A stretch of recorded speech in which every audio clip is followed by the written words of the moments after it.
I don't. We're live right now. You're live. So introduce us. Live from the UTG studios in beautiful West Murfreesboro, Tennessee. Come on, more enthusiasm. That's it. That's it? Tony and Kiwi. Hey! Hey! We're live. What's happening? The We're live. lovely Kathy.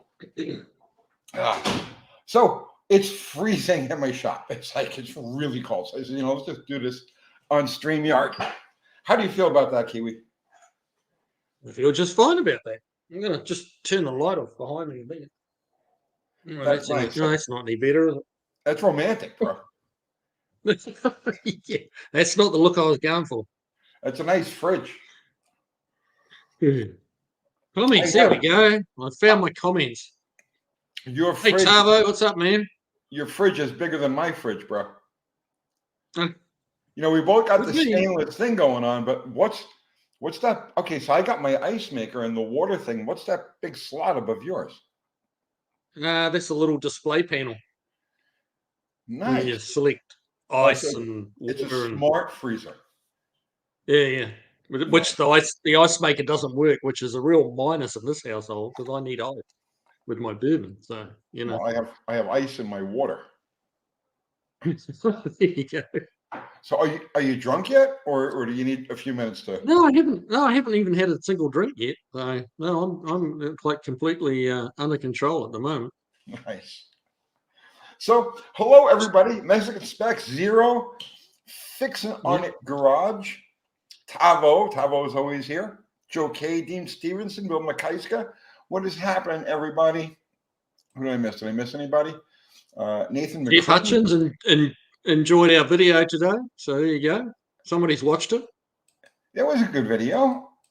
It was a good I video. thought it was. Well, no, it really wasn't that good. I watched it afterwards, and I was like, I stumbled and mumbled through the whole thing because I was trying to remember stuff I haven't even thought about in like 30 years. I think it was the hypothermia was biting a bit too. The hypothermia too. Yeah, my brain was partially frozen. We gotta get out. Well, no, I don't want to leave Tennessee, but I mean, we should have like an Arizona or like a Florida winter retreat. You know what I mean? Like a headquarters that we can buzz down to when it gets freaking cold. We need to we need to find like an Arizona old car graveyard to set up headquarters in. Let's do this thing. Desert cars. Yeah.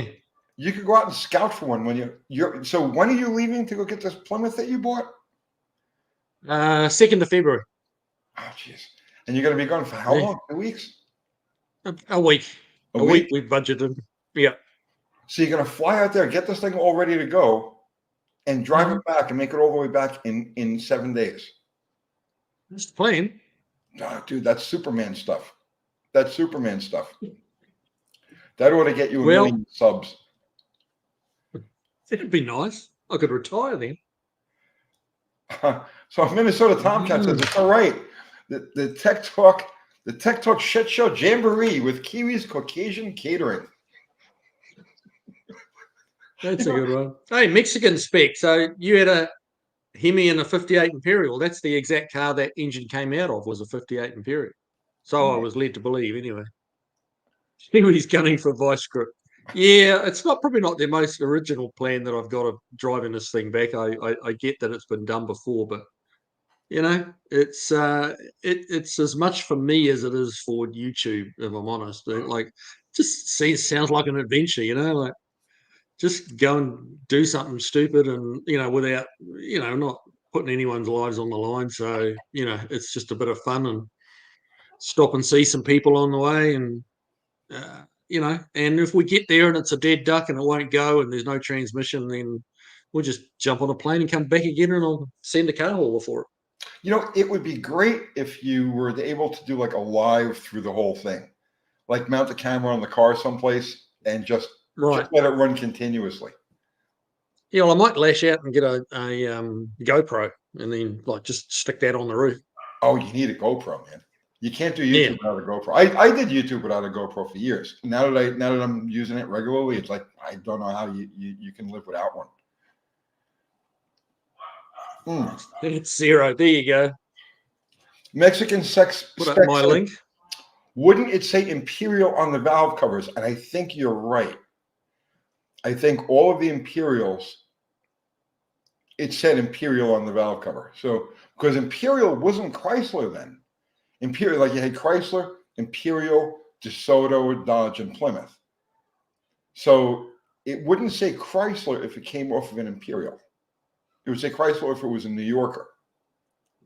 No, okay. Well, I mean, it's like I said, it was just what the guy who sold it to me said it was out of an Imperial. So, you know, you never quite know. Hey, Tavo, yes, I did get your email. I just saw it tonight. I was looking like half an hour ago. So I figured I'd touch base with you. But that's a very expensive pacer, isn't it? Yeah. Tavo sent me a link to a pacer that's for sale down in Australia, and it's like 20. It's reduced from $26,000 to $22,000. Paul Cavazola, So, he's digging the early Hemi content. yeah, They're beautiful engines. I mean, and not just like externally. You know what I mean? They're just beautiful in just the way they're cast and the way they're machined. You know, you look at like an early Hemi, and it doesn't matter if it's a Chrysler, a Dodge, a DeSoto. They all have that same. It's hard to put my finger on it. It's like a quality, right? Then when you look at the later motors, like you look at a 426 Hemi, and you know it looks stout, it looks strong, but it's not beautiful. Like there's really nothing beautiful in or out or around the motor. But you look at all of the castings, the heads, the blocks, just everything about the first generation Hemis, the 50s Hemis. They're exquisite. They're like mechanical jewels. We're not worthy. We're not worthy. Did you fall asleep, Jimmy? no, I was just looking for a picture of a valve cover of an Imperial 58 Imperial. Oh, Hemi. okay. So, but yeah, I'm not bringing anything up, so it's just too distracting. I need to pay attention to what's going on here. All right, well, Fubar just popped in there with a link to my merch. Fubar, thank you as always. Right, we got the hats, we got the t-shirts, only not this t-shirt. I got a couple of these, but no, we don't sell these. We got all the UTG ones. Thank you, Fubar. Fubar, where were you on New Year's, man? We were waiting for you. We were looking forward to you showing up.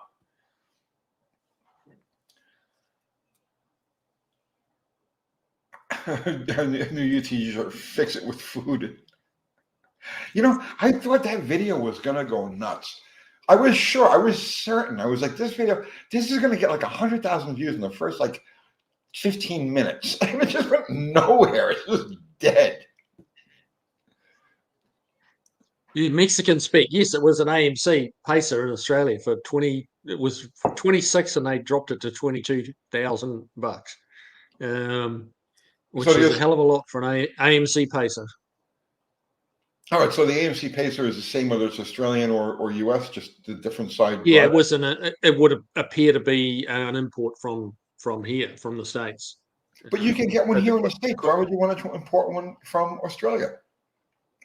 No, I don't want to. He just sent me the link to it just to show me how high it was priced. Oh, 20 grand? Is that what was 20,000 Australian? What is that in US dollars? 22 actually I'm not sure, but it's probably 16,000 bucks, which is a lot for a pacer. Okay, so Mitten Made Muscle looked up your number because that number that's stamped into the front rail of the block. It shows that it came from 58 New Yorker. New Yorker, there you go. Oh well, there you go. I'm educated. Well done, thanks, man. 345 horsepower. Okay, so you think you can get it to 400 horse, Tony? Yeah, there were all different levels on those engines. I don't remember off the top of my head what the advertised horsepower ratings of them were. But, right. Well, he's saying that according to the numbers, that was a 345 horse engine. Yeah, they had a low compression and a high 392 compression version. Right.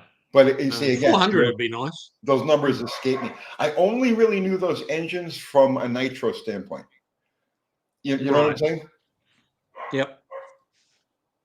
It's like things like factory camshaft specs and compression ratios and whatnot. I'm lost on.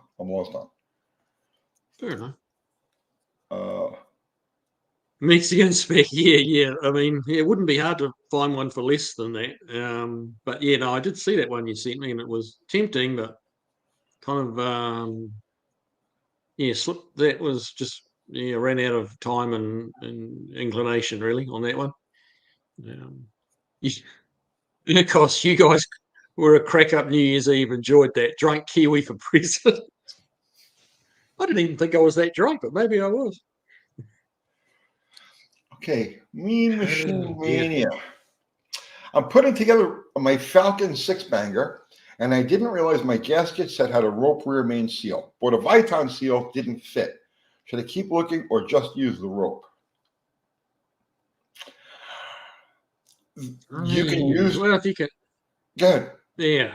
I haven't been deep enough into one of those 6-bangers to really give you an intelligent answer on that one. Yeah, I imagine that the Vitten seal wouldn't fit where the rope one is supposed to go. So I'm not. You're probably going to have to go with the rope seal, I would say, at a guess, but don't quote me on that one. I don't know why the Viton seal wouldn't fit, but I tell you what, there's nothing wrong with using a rope seal as long as you stay away from synthetic oil, because synthetic oil will leak through a rope seal. But if you're using a conventional oil, you'll never have that problem. So, you got to make the choice on that. But I don't understand. I mean, maybe it was just packaged wrong. I don't know why a replacement Viton seal wouldn't work. Okay, fair enough. Let's see. Tony, when is the moving party to your new shop? We're not going to have one. We're not having one. Remy Kusher, tips for stuck ball joints. Kiwi? For stuck ball joints, like it won't release from its taper.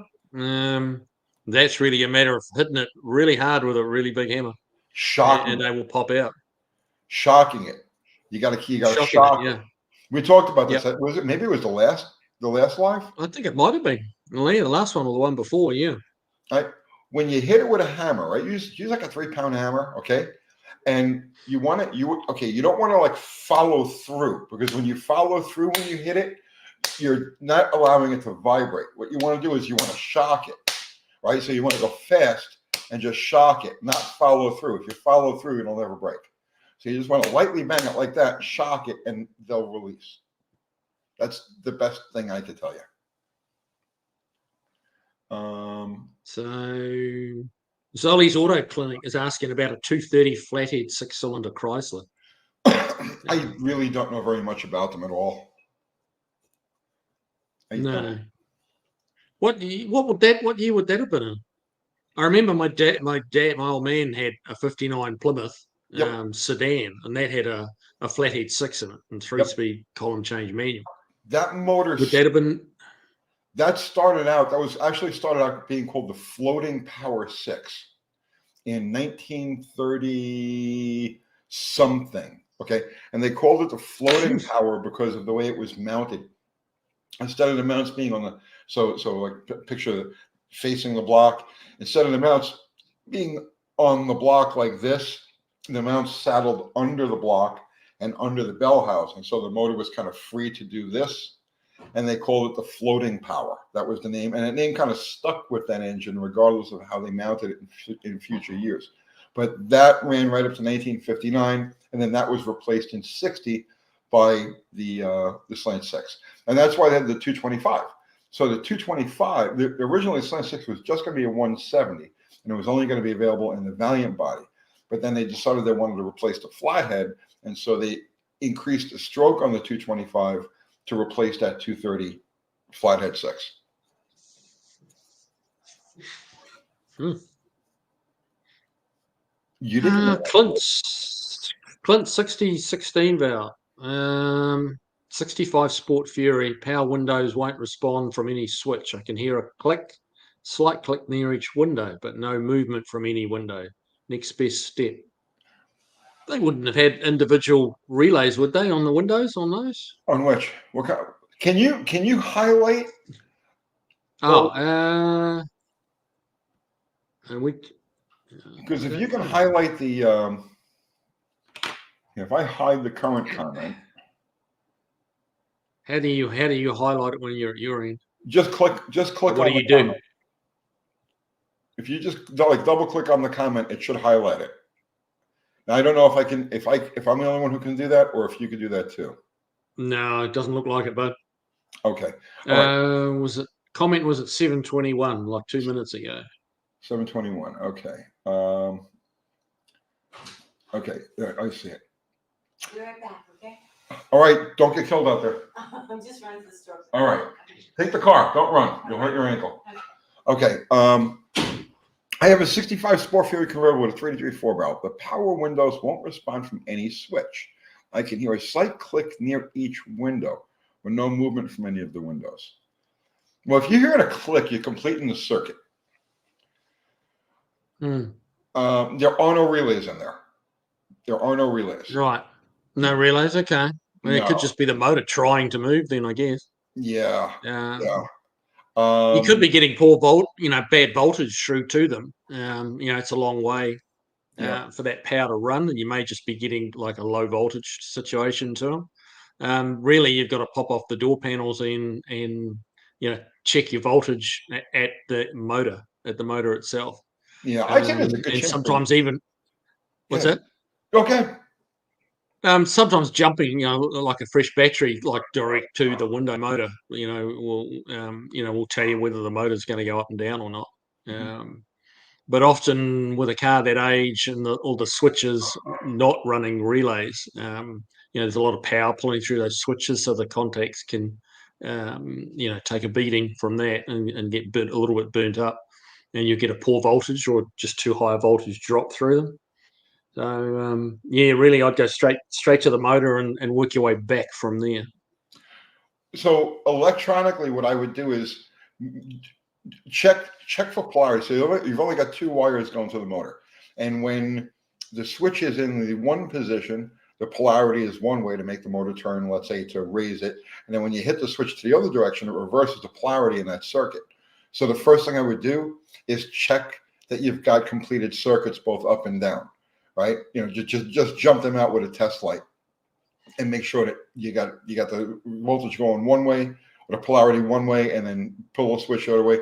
So if you do have polarity in both directions, the next thing I would do is try to actually move the window physically, like hold the switch in the down position and try to pull the window, like kind of jerk it a little bit, just to shock it loose. Because sometimes when those things sit, like when those motors sit for any extended period of time, like the grease inside of them will congeal and they won't want to turn. They, like the contacts are weird.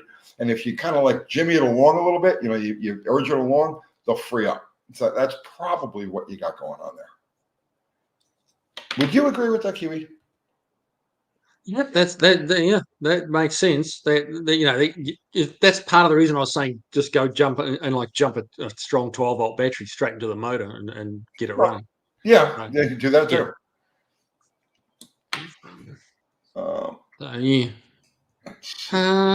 Roll up your windows. Stuck window equals danger, Will Robinson. Okay.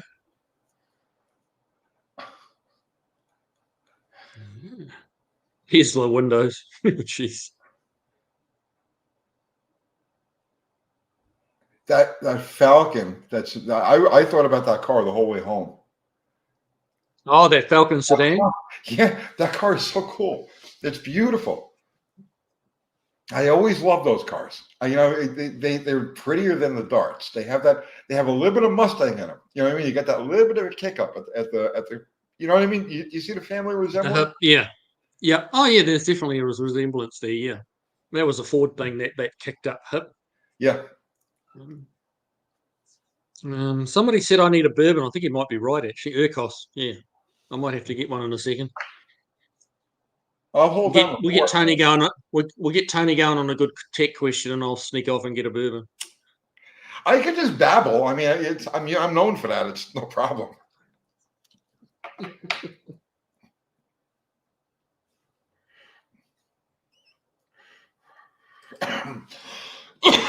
Bro, what is the big deal with brass showing through rod bearings? It's showing wear, man. It's showing wear. You shouldn't see through the top layer. Yeah.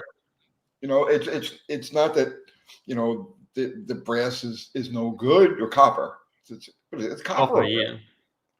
It's showing that thing just ran through. It ran dry enough times that it wore the top layer of the bearing off. So now instead of having like, let's say 2000s clearance, 1,500, 2000s clearance, let's say at the rods, you're probably at like 3,500, 4,000s clearance. They start to make noise at about 3,500, 4,000s. When you start it up, it'll go, and then when oil pressure builds up, that's your telltale. You can always tell. As soon as you start an engine, you hear a little bit of bottom end noise and it goes right with the pump. When you pop the bottom of it apart, it's all going to look good, except the copper is going to be showing on all of the bearings. By the way, they'll run like that literally forever and ever and ever and ever, as long as you keep feeding oil. Feeding it oil and don't rev them too hard. Yeah. Oh, geez. Look, we have a celebrity in the house, bro. We got who's the celebrity? Peg. Zip ties and buyer's plies, man. Zah. Yeah. He's subscribed to you. He's got a picture all over his man cave and shit. Why is my Dynasty the best Mopar ever built? Well, tell him why tell him. I don't even know what a Dynasty is. I'm not familiar with that one. A Dodge Dynasty, man. It's like an 89 or a 90. Oh, that's why I'm not familiar with it. Yeah. Bro, it's epic. It has headlights, it has taillights, it has both a windshield and hubcaps. It's off the chain. It's off the chain. And no, I don't have his legs anymore. His leg. I never had his leg. I never stole his leg. It's bullshit. No. Chief Hutchins, 67 to 69 darts, kicks Falcon's ass in every way. There you go. Which was that now? He said that. Jeff Hutchins, 67 to 9 darts, kick Falcon ass.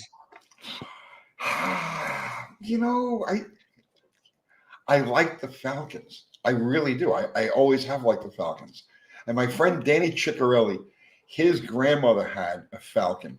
It was a 68, I think it was. And that was the car that we were like 14, and we used to steal it when, because it was his grandmother. She was like off in oblivion land. And we used to steal that car and like roll around the neighborhood with it. So I have like very fond memories of late 60s Falcons. Maybe that's why when I saw that car, I was like, oh, that's so nice. Uncle Tony, what? Here's one for you. Like, what vintage Japanese car would ever feature on your channel?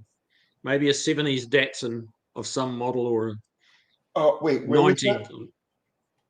A little bit back up the page. John Langveld, 729.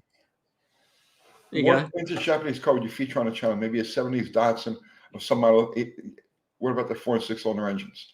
Yeah, okay. Which ones do you like of the vintage Japanese cars? I'm a bit of a Datsun fan. I used to rally a Datsun years ago, a little B110 coupe, which is a little teeny tiny car. It had a 1.2 litre 4-speed factory, and that was a little giant killer, that car. I have a bug for early Datsun Z cars, but I tell you what, right. If I came across one and it was in decent, reasonable, original condition, right? And you don't find one like that anymore. Our first generation Civic, I guess it was 75, was it? When did they start bringing those? Oh, well, you were still over in the old country. I think they started bringing them over in 75. But they had the Hondas in the old country, as you call it. You know the car I'm talking about, right? That first generation Civic. Yep. I would, if I came across one that was in reasonable shape, reasonably original, and a reasonable price, because I wouldn't want to pay cult prices for one, but I would add one of those to my thing, because those are fantastic cars. They were fun, man. They were fun. It's funny. My uncle Reno, he was a New York State highway cop. And he always drove Lincolns. His thing was Lincolns. Always had big Lincolns. Whatever the newest year was, because he was a single guy. He was a cop. He had all kinds of money. So he would always have a New Year Lincoln. And then one day he shows up at the house and he's driving his Honda Civic that he bought, his brand new Honda Civic. And it was like the exact opposite because his cars were always the biggest things on the block. And then he just downsized to this little Honda. It was, and that stuck in my mind. I just remember just walking around that car. It was such a jewel. And then he ended up hooking up with some 18-year-old girl and they got married. It was a thing.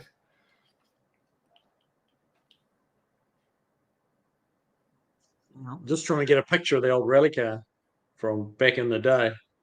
Yeah, the CVCC, man. Oh, that was yours? Hey, Oh, that's bitching. What is that? Is that a 210? 110. 110. Yeah. Nice. Very nice.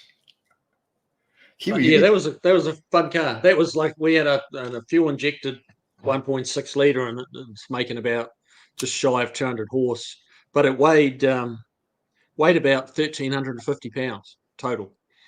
So it was light told as me a about feather. it. Yeah. What about the 73 Celica Sarah Tuna's building? I've only seen her channel like once or twice. I'm not familiar really, with generally what she does. Neither am I. But the 73 is it a 73 Celica? Did they bring them in that early? But I guess so. I don't know. I'm not an expert on those cars. They did. What I remember about the Toyotas of that era were how incredibly simple to work on they were. Everything was a 12 millimeter. It was like my first introduction to metrics because those cars were all over the place in like the middle to late 70s in New York. And it was my first real introduction to metrics. And those cars, everything was either an 8, a 10, or a 12 millimeter. Easiest cars in the world to work on. They were fun to work on. You could just about disassemble it completely with 4 wrenches. Yep. If you say 10, 12, 14, and 17, and that was it. You could pull it apart.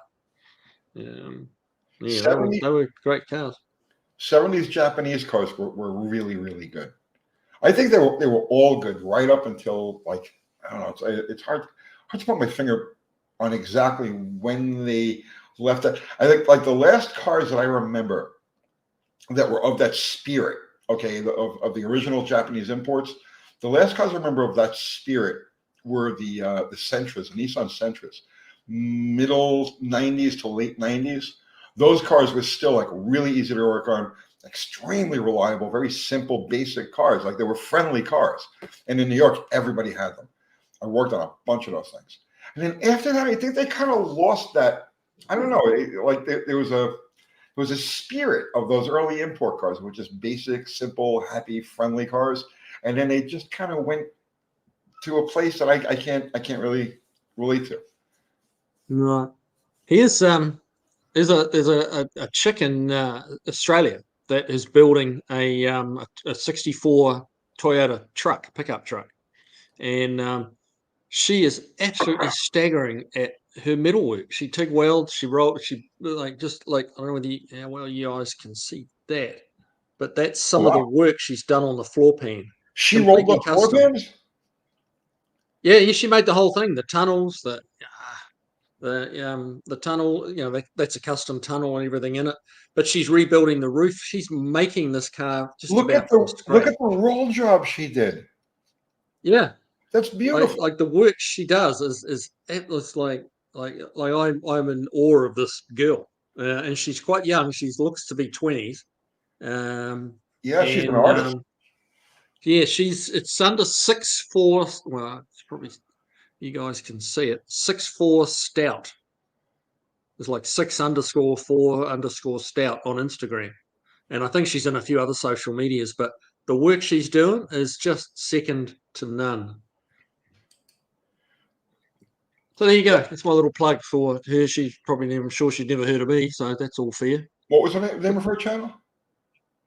6'4" stout. 6'4" stout. Okay. Yeah. CVCC was an engine technology to start with the first Civics. And it was brilliant. So if you guys aren't familiar, CVCC was a stratified charged combustion chamber. So what they did was I had an extra intake valve. Actually, it had a whole extra combustion chamber with this little intake valve. And so instead of the spark plug firing directly in the combustion chamber, The spark plug fired into this tiny combustion chamber, and then the flame from that spread into the main chamber. So there was some weird timing involved in all of that, because you're timing for a flame front moving as opposed to a spark. So I don't recall exactly. The distributors on those cars were very funky, but it worked. Those things got stupid miles to the gallon, and they would run on hairspray, and then they just went away for some reason. I don't know why.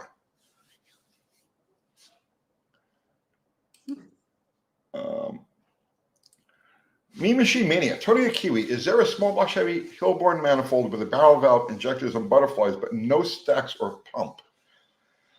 It's listed as a 475. I think I could have it for 350 or so. Would that be worth it? Yes. So you would have, they made a tunnel ram style Hillborn manifold. So instead of having the individual stacks, it's all plumbed into a tunnel ram type of manifold. And well, I say tunnel ram, but I believe they had a single fourth. I don't remember the tops of them. But you would use like a bug catcher or a bird catcher, or you would use like an Enderley hat on top of that. So that's probably the manifold you're thinking of. Pat, the pre-ignition chamber allowed for 40-to-1 air fuel ratio. Yeah, I mean, that's wild. Really, 40-to-1? That was the whole point between the stratified charge. Wow. Yeah. Wow. Yeah, brilliant stuff, bro. Brilliant stuff. And I don't know why it went away. I would have thought that would have become the thing. The only thing I remember with those was they were subject. Okay, that pre-combustion chamber and the small valve that operated was prone to. It was very, very hot. That whole thing was very hot. It was like an intake valve that really acted like an exhaust valve as far as heat goes, and it would eat the seats away. And it was common to have to change those at 80 or 100,000 miles. But that's really about the only downfall I can remember of those. So you got a super chat there, bud. I see that from Regis Philbin Scrotum. Yes. It's a name, isn't it? Uncle T and the Mad Fruit Man. Have you ever been called the Mad Fruit Man before? I have not been called that before. It took me a moment to realize he was referring to me. Yeah, well, there you go, bro. There's your merch. The Mad Fruit Man. What would be the max? I like to take a box full of kiwi fruit on this cross-country adventure and use that for sustenance, I think.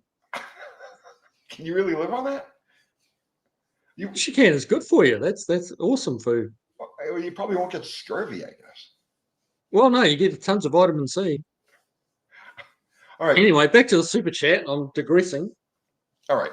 What would be the max cranking pressure that you can run on a normal amount of timing in a street car, 3,500 pounds, premium gas? I know you paid for it, bro, but that's not a possible question to answer. That there are way too many variables on that. And cranking pressure is all going to have to do with cam timing, or the camshaft profile, I should say. So honestly, I can't think of an accurate way to answer that question. Can you, Kiwi? No, I really can't. So many variables. I'm no help at all on that front, I'm afraid. We'll have to give him a free question, another free question, as we both failed miserably on that one. The Scrotum can ask as many questions as he wants. There you go. Somewhat fast. Kiwi, can't wait to see your 59 Suburban. Yeah, I'm kind of looking forward to it as well. So, yeah. As I said, I've got a little bit of a soft spot for that 59 because I spent a lot of time with my old man working on when I was literally 15 years old, putting the engine together in it and painting it and, like bringing it back from the dead. It wasn't that bad because it was a long time ago. It wasn't actually that old. This would have been probably mid-70s, I guess. So it was a 15-year-old car at the time. But yeah, just had a lot of memories of that particular car. I, combine that with the station wagon, and it's like I've got to have that. So, yeah. Yeah, I'm looking forward to seeing it. I'm looking forward to your adventure coming home. That's going to be you're going to make it. Epic. You'll make it. Epic is what it's going to be. Costco size beef jerky bag. He said that. Territory. Did you get Kiwi in 1911, a dog, a pack of cigarettes, and 1985, 84 by George Orwell for his California trip, and a bag of Costco size beef jerky? Well, you're What's the gonna need some good 1911? stuff. Is that a gun? You're gonna need some good stuff to like snack on the side of the road while you're waiting for help. And some fire starters to start a fire to keep warm with. Yeah. Yeah, don't die. It's cold in the desert, man. You know? Yeah. Once the engine cools down a bit, there'll be no source of heating, so we'll be in trouble. It'll be me and Steve snuggled together under the hood of the 59 Plymouth. The scrotum has sent more money. Thank you. Here's free money. 11 to 1 static, 9.8 dynamic compression ratio. Okay. Yes. It seems like a reasonable numbers. Dada Burton. Hi everyone. Tony, how is the new garage coming up, and when is the grand opening? I was there today. My friend John is a landlord there, and he was showing me his cars. He's got a couple of Hellcat powered cars that he's working with, and he's got some neat stuff that as we go along, I'll show you his cars. But I was there today. They've got the back office framed out. They've got the roof over it, and they've got everything pretty much laid out. And we were talking about things like, you know, the heat, air conditioning, and a loft, and all kinds of other things. So it's behind schedule. I'm getting a little nervous because like I had hoped to be literally physically moving stuff in there at this stage of the game, and now it looks like it's going to be one of those things that goes to the very last minute, which I've been trying to avoid, but it looks like that's what's going to happen. And I can only move at the speed of everybody around me. And the same thing with him. He can only, you know, contract people to do stuff, but like you can, what do? You got to wait. So I have no date to actually move in there, but I do have to be out of my place by the 1st because it's already been rented now. So it's going to be fun. Interesting. Tabo, man, I just read your comment there. Facebook friend of his just picked up a running P76 V8 Leyland. Yeah, I do know exactly what you mean, man. They were awesome cars, really underrated. And just shame they didn't take off. They could have been a competitor to the big Aussie cars, but it just didn't happen. They were cool.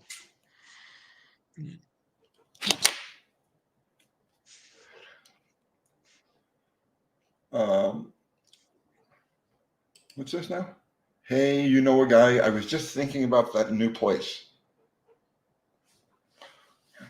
Territory. Yeah. I wondered if a 1911 was a gun. Yeah, Tony's promised to give me a gun, so yeah. I mean, bro. I should have. I didn't think I should have brought a gun to your shop this morning. I got a little special. You'll love it. I was quite prepared to do a video with you anyway. You didn't need to bring a gun, but you know. Let's see. K. Nelson, Tony, did you know Rufus Boy Jr. from Brooklyn? Did I know Brooklyn Heavy? I met him once or twice, but I can't say I had the honor or the privilege of knowing him. But yeah, no, he was a legend. He was a little bit before my time. I met him at Englishtown with the $2 window. It used to be an area called the $2 window. And I was usually the only white guy in there. And that's where I met him, as well as many other people. And legends, like real legends. The $2 windows, it was a pretty cool place to hang out in like the late 70s or early 80s. That's where I became friends with Levi Holmes. Now, Joe K is asking, am I going to travel Tony style? What's Tony style? I don't stop, bro. I don't stop. You don't stop? I do not stop. I'll be impressed if we can do 2,000 miles without stopping. But I have done it. I've done it. It's brutal. But I have this thing that once the wheels start rolling, it's like I can't stop until I actually get it. It's like a mental defect that I have. It's not something I do on purpose. It's just something that just takes over, you know. That's why Kathy hates going anywhere. She's like, if it's anything more than like a half hour, she's like, I don't want to do this. I hate stopping. I like run till it's getting low on gas and then stop, gas up, go. Boy, that's what I do. Right, And exactly. Just run till the gas tank's empty again. And then you're like, if you got to pee in a bottle. I've never peed in a bottle. I feel like I've missed out on something.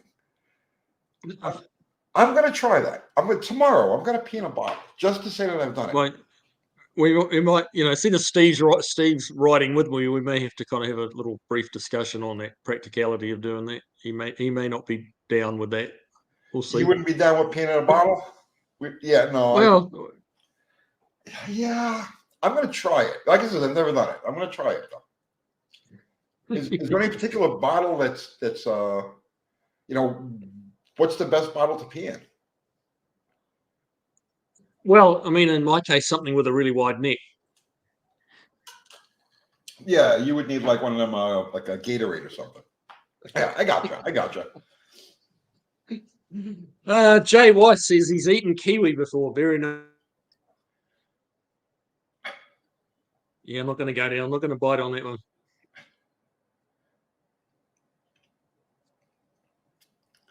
Yeah, piss jugs. They're all over the road, man. They see them everywhere around here. You go anywhere near an interstate by the exit, there's always piss jugs. Standing Foot says, "Don't poo in a bottle." Yeah, no. Okay, duly noted. I will refrain from doing that at all costs. Olive says, "I know I'm the token liberal, and you are." Here a lot of the time, but I've also got a 911 Kiwi would be welcome to shoot. Well, there you go. Very decent of you, yes. Well, but Kiwi is going to have to travel a great distance to get to you. Where's he from? It's she, Olive. Her name is Olive. She? Yeah. Olive, huh? Okay. And she is our token liberal. I see. I have friends of all, I see me, I'm completely unpolitical. I believe that it's all corrupt, 100% of it across the board. It's like two wings of the same evil bird, right? So I stay out of the whole political thing, I'm socially, I'm very liberal, and economically, I'm I'm a hyper conservative. So it's like, I see both sides, He's going to start a Guns for Kiwi fund. Yeah, that doesn't sound good. It's going to raise some red flags at the FBI. I'm a foreigner as it is. People sending me money for guns may not be a good idea.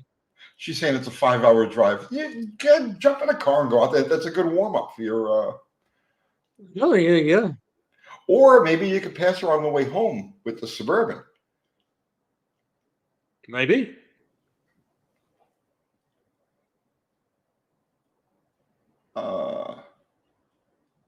Let's see. Jay, Summer Nationals in Australia. Car Festival is huge. I'm in Sydney today and heading to Canberra on Saturday with some Australian. Yep. Have you ever been there to that? Because I know I've heard about this. I haven't been to the Australian Super Nationals, no. I've seen a lot of video footage of it. And it's a big deal. It's a big festival. A lot of American cars. Was that the event where they did that huge burnout where they had like 30 cars all at the same time? Yeah, massive. Yeah. No, that'd be an event worth going to. We just have to put you on a boat to send you over there, Tony. But you can catch a boat over there. No, I'm good. I can watch it on YouTube. I'm very content. I'm very content to watch stuff on YouTube. Just like your trip. I'm content to live vicariously through watching you do it on YouTube. The Kovacs top speed in the Suburban is what, maybe 50 mile an hour? It should do better than that, shouldn't it? No, yeah. 318 should be able to tick along at 65. Oh, easy, easy. You're gonna have a 323 gear in that thing, guaranteed. That's the only thing. You're gonna be turning some. You're gonna be turning some RPM on the highway. Right. But, They put a lower ratio on the wagon or something, did they? well, all of those cars that's one of the things between pre-interstate cars and post-interstate cars. So that 59 is still a pre-interstate car. So it's really intended for 50, 60 mile an hour roads tops. And then interstate cars, they're supposed to be comfortable at 70. So that's when they drop the gear ratios from like 350, 320s down into like the 290 and 270 range. Okay. No, so it might be singing a little bit on the way home. You're gonna be singing a little bit on the way home, but it's gonna be happy, man. It's gonna be a happy car. There you go. Oh, 960 watt off-grid RV. Someone had a kiwi farm in my hometown in Canada. I guess the climate is fairly similar. I guess what depends on what area of Canada you're in. But I would have thought it would be colder up there. But if you had a farm, it must have been doing all right. Yeah, Ari's saying his old truck does all right out here in all the traffic with 390 gears. Yeah, how tall is the tire on it though? Right. You know, that makes a big difference, Ari.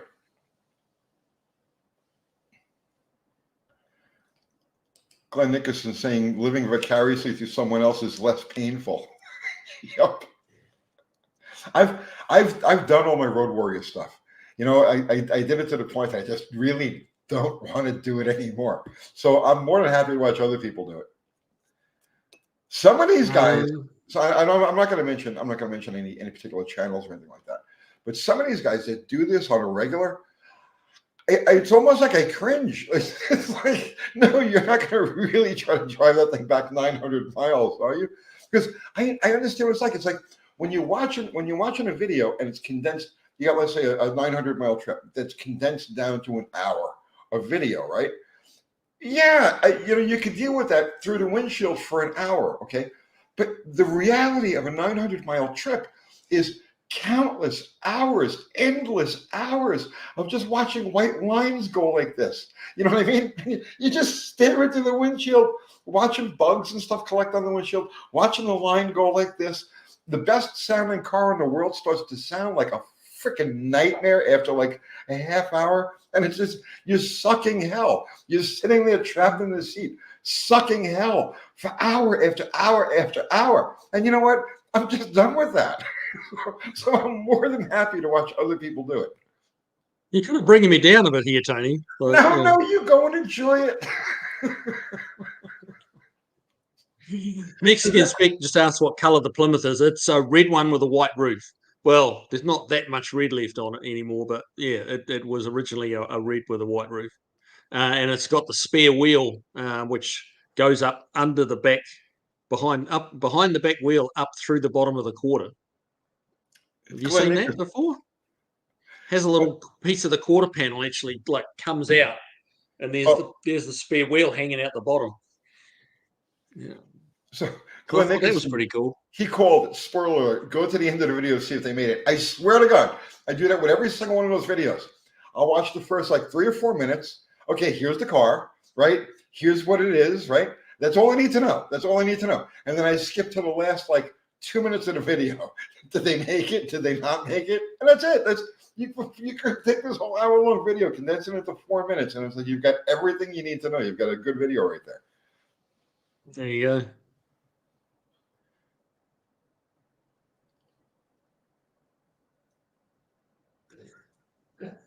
Road trips aren't boring if the tunage and the weed are any good.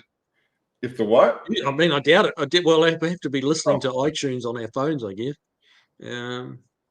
But I don't imagine the radio is working. Kiwi, carry some blankets and sleeping bags to cover your legs if the heater cord doesn't cut it for the drive. Now, remember, you got to go through like almost like 1,000 miles of like no man's land, like the desert, and so make sure you have like scorpion repellent and like some sort of like thing that when you do get bit, you don't die on the spot. All of that stuff, whatever I think like an adrenaline shot in the heart works.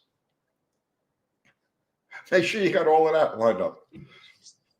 Joe K, yeah, Steve that works for me he's coming along as well. So I think I'm kind of quietly optimistic that between the two of us we can figure out how to keep this old girl going long enough. But if it was easy, it wouldn't be a challenge, and we probably wouldn't be talking about it. Like I could have bought a 2018 Tacoma to drive back from San Diego, but who the hell would watch that? So, and it really wouldn't be an adventure, would it? I mean, I drove back from LA in a 2011 Lincoln MKS, and that was just droning on, just as you say, like white lines forever, and all you had to stop for was gas. But I'll be very surprised if we only have to stop for gas in this old Plymouth. But time will tell. I think you need that great American adventure. Yeah. Like something like hopefully I'll be able to look back on and go, yeah, that was ridiculous, and I'll never want to do it again. But it was a blast while we were doing it. So yeah, do a live. Yeah, Stevie B saying do a live. We might just do that too. Just just jump on live every now and again if we're cruising, and just share the view out the windshield. Yeah. I think it would be great if you could just do a continuous live. I think a lot of people would just tune into that just to zone out. You know what I'm saying? And you have a chat going, so people will be talking. Like we did that thing. We painted the Hemi and we left it on an engine stand to dry overnight, and that was it. It was the whole video was the Hemi drying, right? And we came back the next morning. And there was over the course of the night, there was like 1,000 people that had popped in and chatted, and it was great. So I mean, you could probably accomplish the same thing. Just let the chat roll. There you go.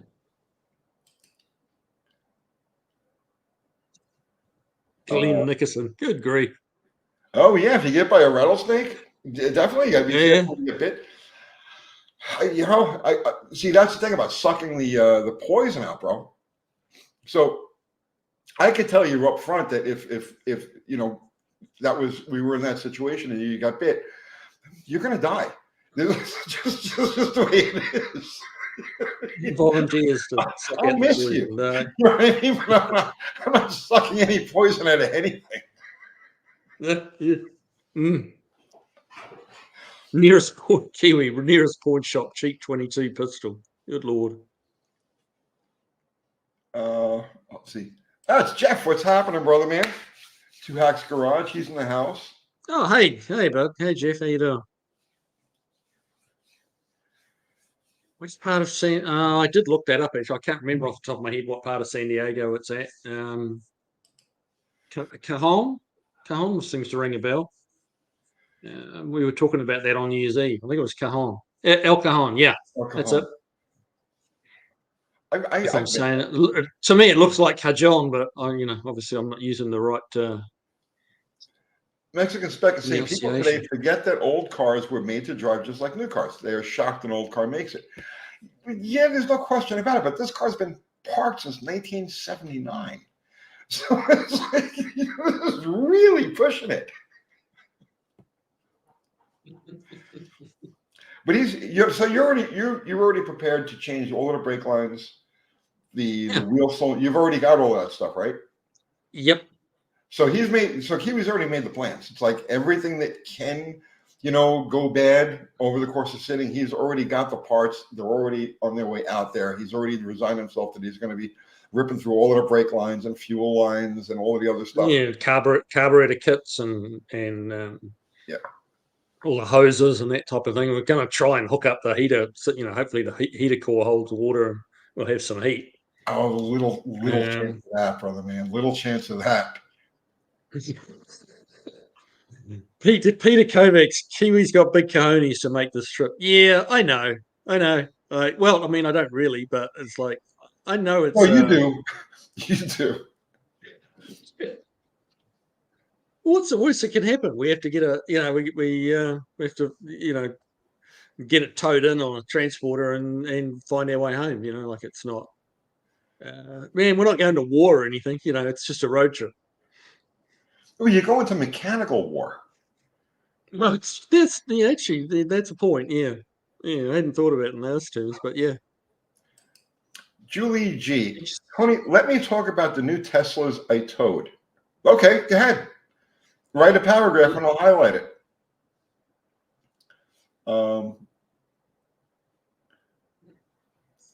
Glenn Nickerson. 53, 56. Don't forget about the mouse. Oh, where's it gone? It's scrolled up. Don't forget about the mouse hiding in the heater ductwork. And when it comes out and runs up your leg at 65 mile an hour. Well, you hope it's a mouse. You know what I mean? It's like there's all sorts of deadly critters that's coming from Southern California. In a place called Cajon, which you know is going to be a sandy, dry kind of like Wonderland. Any kind of deadly thing could just be living in any crevice of that car, up in the headliner, in the seat cushions, anywhere under the dash, in the heater box. I have to think of all the places that they could be hanging out, right? Yeah. Oh, God. Well, if there's not any big spiders in there, I'll be okay. The mice I can handle, but if there's some tarantulas or something romping around in there, I don't think I'll be a happy camper. Yeah, spiders, camel spiders, huntsman spiders. Spiders dropping down from the headliner or worse. Yeah, camel spider. Oh, okay. Yeah, you guys are really like making me feel good about this. About 6 months ago, right? I got to make my record. It hadn't moved in like, I don't know, it had been a while since I had driven it, maybe 2-3 months since I had driven it, right? And I got in it. I'm cranking it to start, cranking it. And it finally starts. And when it started, I looked down to make sure the oil pressure gauge was moving, and a roach ran out from like a hole in the dash and scurried across. I screamed like a little girl, threw the door open, and I stumbled out onto the grass. And I was just laying there like... It totally got me by surprise.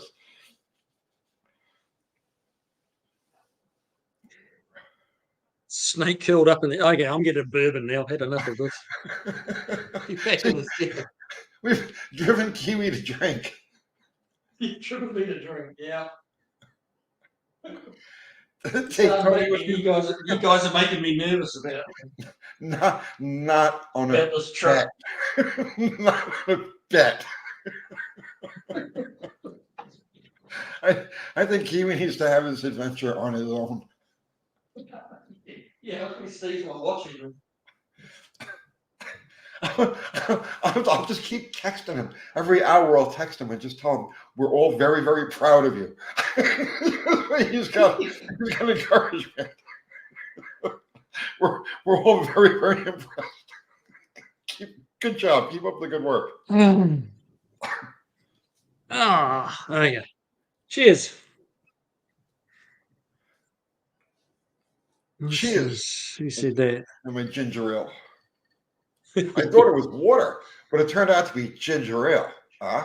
Ooh, living on the edge. Yeah, baby.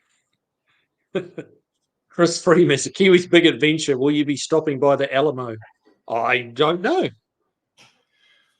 I've been to the Alamo. No, the Alamo's way. So you're going to be coming back on 10, right? Well, someone suggested to take, go closer to Mexico because it'll be warmer. Yeah, that would be 10. So 10 like runs right through.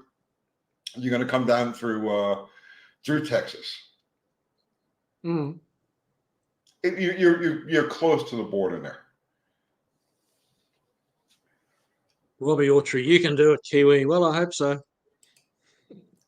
El Cajon is very desert. Like, I know, I was there. So that's what I'm saying. It's like there's going to be all kinds of crazy things that don't exist anywhere else that are going to be in that car for the ride home. And if not the actual critters, then they're eggs, which are all over his shop as soon as he gets it back. Oh, what about those critters that lay eggs in you? That's not a very pleasant thought. Mopar den. It's okay. 91% of hospitals have the correct antivenom. 91%. If he makes it to the hospital, you got to hope he makes it to the hospital. Oh, yeah. Nah, he'll be fine. Nickerson, look out for Large Marge. Okay, who's Large Marge? I don't know. Midwest Lee, he had a copperhead on his battery in Southern Illinois. Yeah. Well, he'll find all of the critters when he goes to work on it.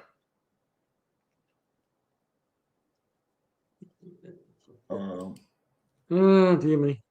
So he won't be going through Vegas to lose all his money. No, Vegas would be north, I think, of the route that he's taken. I'm not really that familiar with that region of the country, how the roads run. Been through it, but not enough to like be able to picture it in my head where everything is. And can you use a snake as Kauai Runners Drift Club. Jeez. I don't think the snake would be very happy about it, but hey.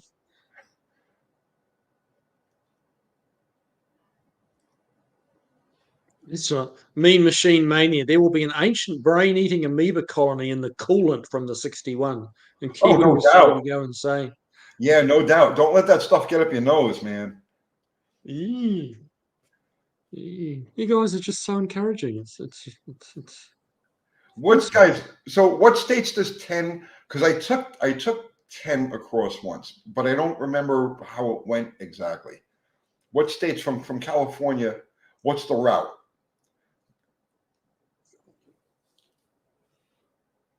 I don't know. I have to look it up. Oop, wrong button. Google Maps. Okay, this is a good question. I'm sure many people would like to know. Kiwi, where can I get parts rechromed? Well, it depends what part of the country you're in, really. It depends what your budget's like. There's advanced plating here in Tennessee, who are very, very good, but very, very expensive. Yeah, they pay for quality. And obviously a bunch of shipping involved, depending where you are. But there's still a few reasonably priced chrome shops around. It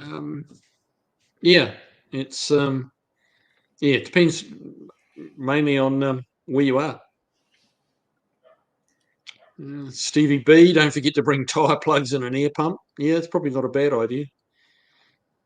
We will put new tyres on it before we head back, though. Apparently, the tyres hold air that are on it, but the tyres have been on it since 1979, so I'm not really confident that they're going to hang in there at interstate speed or even sub-interstate speed. But hey, so we'll throw a set of $60 tyres on it. Because they're just 14-inch wheels on those things, and I had a quick look at discount tyres, and they're like $63 each. So for the sake of hopefully no punctures, we'll just throw a new set of tyres on it as we head out of San Diego. Well, that's the thing is, Route 40, he'd have to go way north before he started to come east. I think 40 would be significantly longer. I could be wrong. We should look at a map, right? But I think 40 would be significantly longer because of where in California he's got to come from. So 10 might be his best bet to come across and then come up after Texas. Head north after Texas. Run west on Clyde Circle or Wise Road, then turn left onto Wise. Yeah, that's not what I want. What are you doing? You're doing the you map questing it? Yeah. It's taking me along. Where is it taking me along? Through Oklahoma, Memphis. That's the route this is suggesting. Albuquerque, Phoenix, San Diego. I guess you can take the low road down through Tucson. I'm not sure what highway number that is. 10.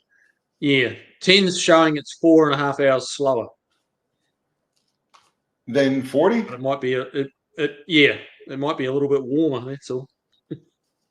Huh. Yeah, 40's the quickest route. And well, Ari here is saying it's very mountainous getting to the 40 from the 15. Oh, okay.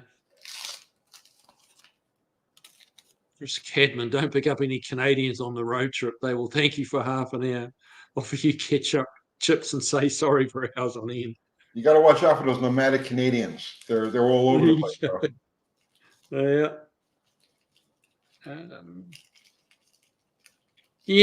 I guess it might depend a little bit on how the old girl's doing by the time we're heading.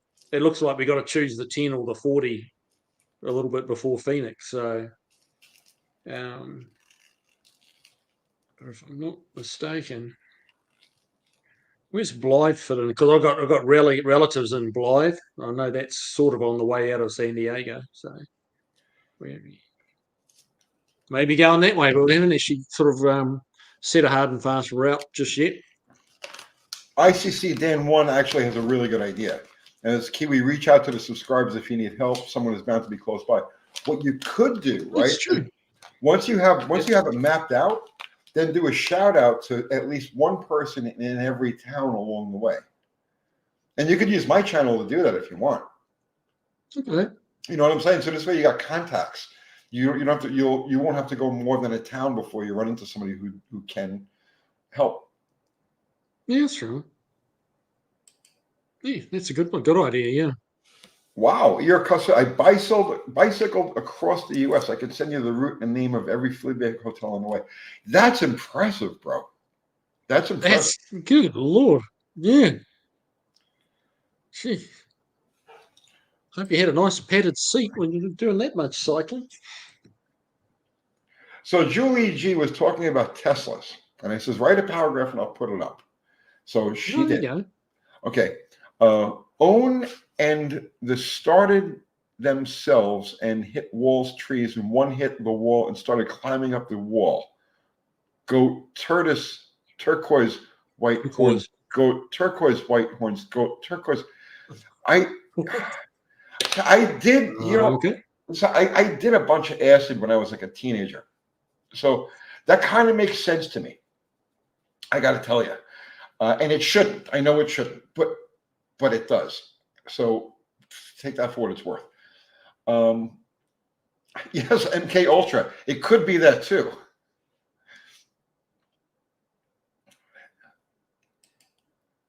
Eat it In-N-Out. Yeah. Have you ever had In-N-Out burger? Yes, I have. Yeah. There you go. I want to know when they're coming to Yeah. Tennessee. You know, a lot of people don't know this. I think I talked about this. In-N-Out burger. The very first In-N-Out burger was actually the concession stand at the original Irwindale drag strip. And it was so successful that they started a stand outside the place, and that became In-N-Out burger, and now it's a chain. But that chain literally started out as a concession stand at Irwindale drag strip back in the 60s. Territory saying don't leave San Diego on a Friday afternoon, you'll be stuck in traffic. Look, if we can get this thing going after 45 years, we fly in at I think we get in to San Diego like at 9:30 in the morning. If we can have that thing running and driving to catch the Friday afternoon traffic, well, I'm just going to do it anyway. But seriously, I don't think we've kind of allowed ourselves 2 full days to get it running. And we're going to try and head up to the Grand National Roadster Show in Pomona, for Sunday morning. Is kind of the tentative, all being well, everything comes together plan. So yeah. Chris Crystal, I wish In-N-Out burger would come to TN. I do too. We got It is coming to Tennessee. It is coming to Tennessee. Yeah, but where in Tennessee? Because it's a big state. Is it coming anywhere near us? No, I believe the head office is moving into international. Oh, okay, they're going to have a store there. They're going to have a store there. So I read somewhere, but on the internet, so it must be true. We got a Whataburger here, and I was all excited about that, right? And then I had who was it? Oh, Andy from Unity Motorsports Garage and his family were out for whatever it was, I think for that race. And we went to Whataburger afterwards. It was like 11 o'clock at night. They're open 24 hours. And I was like really disappointed. It took like forever to get our food, like literally almost an hour to get our food. And then the bill for 6 people was like, it was like hundreds of dollars. It was crazy. So I haven't been back there since. Five Guys is pretty good burgers. Yep, I agree with that. I think their fries are better than their burgers.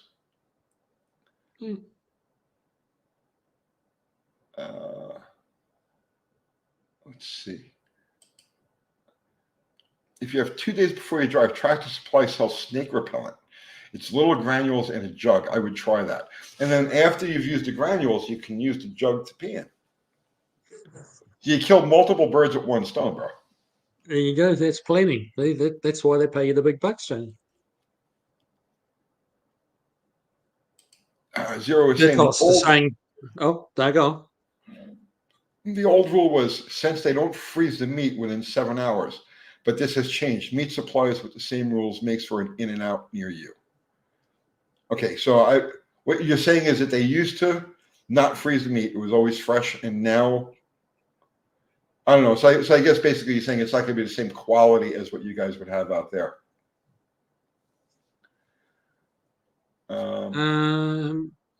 Bro is saying 40 west is truly more consistent speed limit. Anything below or far west, north will be mountainous. We are starting in San Diego, El Cajon in San Diego.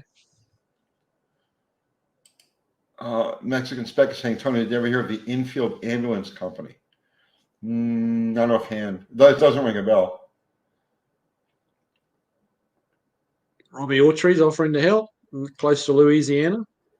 Okay, we'll keep that in mind. But yeah, we probably will stay, in contact type of thing as much as we can, and even just I haven't quite figured all that out yet. But yeah, hopefully there'll be some people around to help us out if we need it. So this is a good one for Kiwi here. Do you need an engineer to sign off on chopping the top of a car? Not in this country. Seems a lot of videos guys make changed, and the N9 engineer signs off on it for registration. Not here. That's an Australia, New Zealand thing, and possibly Europe. I don't know about Europe, but it's Australia and New Zealand. As you start changing anything, like if you're replacing a rear quarter, like if your car's accident damage, just not a hot rod, just a regular car, and you say you got to put a quarter on it, the panel beating shop has to take the old quarter off and get it straight ready for the new one. The inspector comes in, checks it. You then weld the quarter on. The inspector comes back, checks it again, makes sure you've welded it on properly before they sign off on it. It's really they got a finger in every single damn thing you're doing. Yeah, I think probably in England too, because I know with the MOT they're nutty with their inspections. So, but not in this country, man. In this country, it's just like you hack away, hack and weld, and sling a bunch of Bondo at it, and don't worry about it. Yeah, send it. But there should there should be a moderation. But you see, that's the problem. In this country, there's no moderation. Either it's like nobody pays attention to it, or they're all over it every way they can be all over it. So I guess it's better to have no moderation, considering what they could do to us collectively. But yeah, man, I don't know.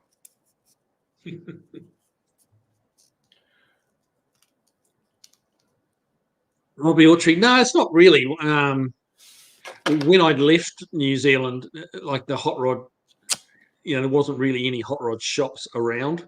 They were basically, the hot rods were getting worked on in the spare corner at body shops, that kind of thing. There wasn't really dedicated hot rod shops.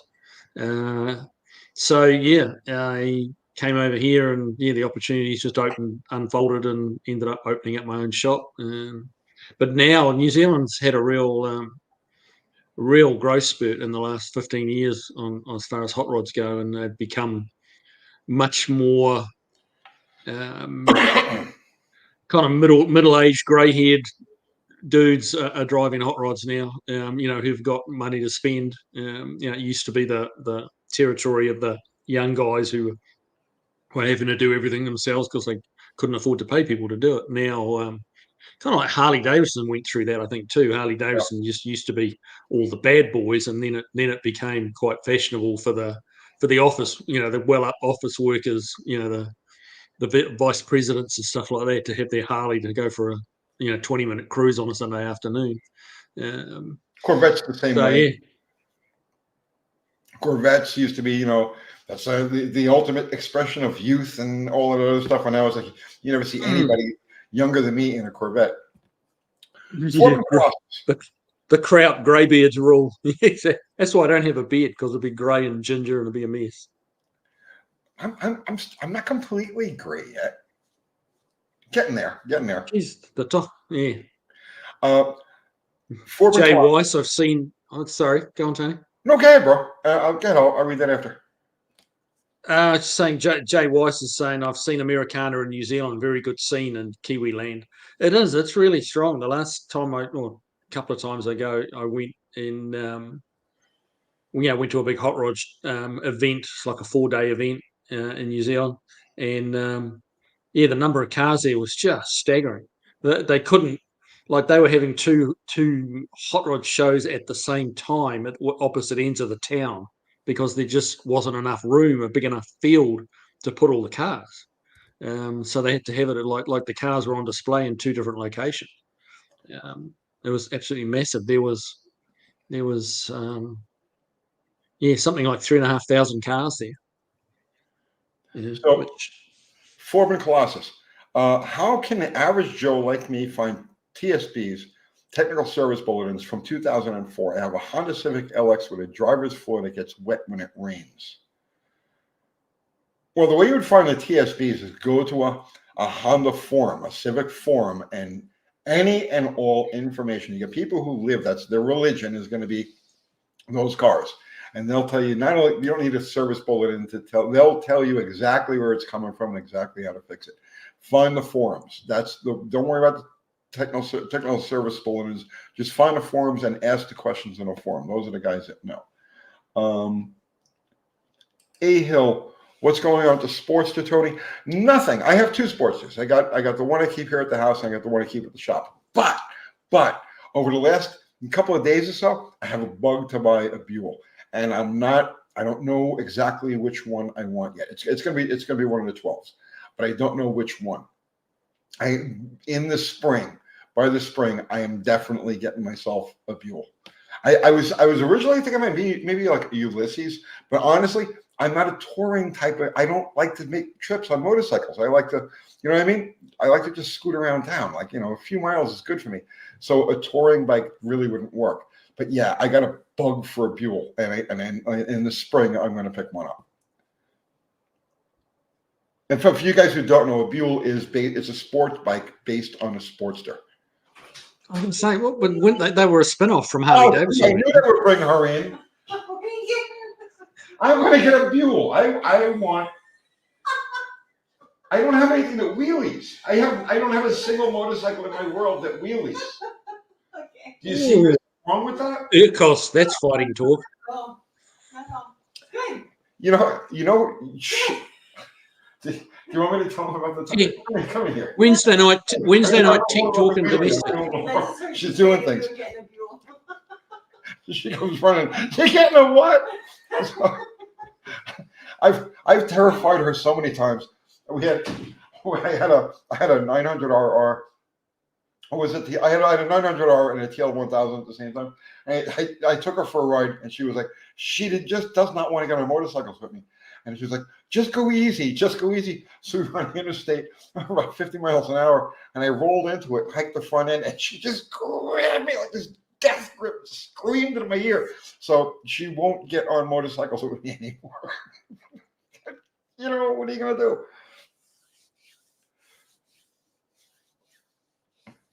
This is not motorcycle advice, no. But the one time, right? This is going back eons ago. Like, we were kids, right? Like, I guess maybe I was about 20, she was about 16. I think maybe we just got married. I don't know, whatever it was. But we were out on a motorcycle. I forgot what it was. Doesn't make any difference. And we're sitting in traffic, okay? And we were the first car in traffic. And this was on the corner of Highland Boulevard and New Dorp Lane on Staten Island, which is a very busy intersection. So there's traffic all around us. And we're sitting there waiting for the light, and it's a really long light. And I noticed that she had put both of her feet down on the ground. So she wasn't like on the motorcycle anymore. She wasn't holding on to me, and her feet were on the ground. And I was like, So the light turns green. I know she's not paying attention. So I gave it a little gas. I popped the clutch and stood the bike up and drove it out from under her ass. And I left her standing in the middle of Highland Boulevard like this. You remember that cat? She'll be here any second now to yell at me.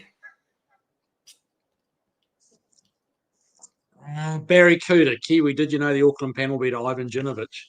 And I know of him and I know the car, but I never knew him personally.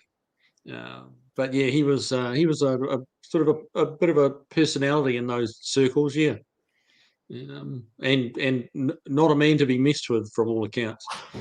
Yes, I remember that. You're a big jerk. Told you she'd be back.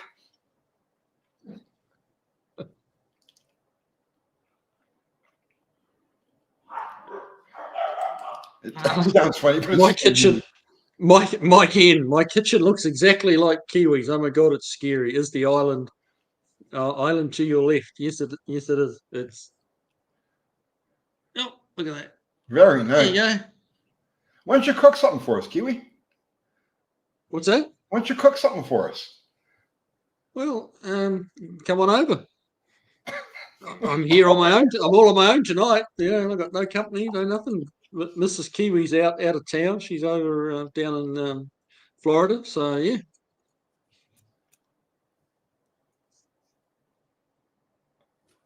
Yeah. What do we got?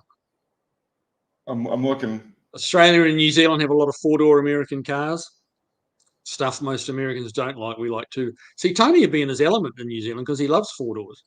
But the reason New Zealand has a lot of four-door American cars is they imported them new. They were sold as brand new cars, certain models, because New Zealand didn't really have an automotive manufacturing industry. They had some assembly of certain cars, but they didn't make their own cars. So they all either came from England, a little bit of Europe, Australia, America. Trouble with the American cars was they only made certain models in right-hand drive. So, that made them quite, fairly scarce. Dalton Pettit, would either of you know where to get a replacement dash pad for a 63 Plymouth Fury? I don't. Oof. No, that's going to be a tough one. I ever rode with my friend Bamboo in Staten Island back then. He was from Annandale, yeah? Used to hang out at that the bar by the Annandale train station. I think I know who you're talking about. I could be wrong. But if it's Annandale, yeah, I know the guy. I never heard about this. Adela Bretton's asking a distributor question on the Slant 6 and the V8. Will the V8 Vacuum Advance fit a Slant 6 distributor? I'm trying to find it. Oh, there it is. Okay. V vacuum race fitters, no, it will not. As a spec, I know they need a certain spring tightness for the cams. No, you have so there's 3 different vacuum advance. So the canister itself is going to be the same, but the linkage arm is different, and the linkage arm is different: small block, big block, and slant 6. Even though the canister itself looks the same. So no, slant 6 is going to need a slant 6 vacuum advance canister or unit. Chris Cadman, cook some bourbon. Party at Kiwis, cook some bourbon. There you go.